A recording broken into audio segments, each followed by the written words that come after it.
এই পাশের যে কোপটা দেয়া আছে একটু হালকা সরু করে, তা এইটা যে আমি করেছি এটা 1.5 ঘন্টা এই কোপটা দেয়া আছে।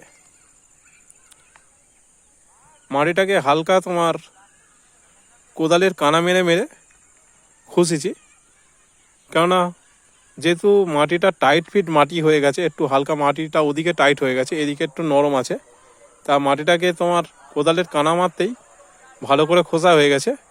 তারপরে একে কোদালের চৌকোভাবে একবারই সোজাভাবে কোপ দিয়ে এটাকে খোসা হয়ে গেছে। 1.5 ঘন্টায় এই কোপটা দিয়ে আমি তোমার এটাকে কমপ্লিট করেছি। খুব সুন্দর দেখাচ্ছে, যেহেতু মোটামুটি মাটিটাও দারুণ হয়ে গেছে খোসা। এতে আর কিচ্ছু করার দরকার নেই, শুধু দানা ছড়িয়ে দিয়ে আর জল মারলেই কাজ হবে।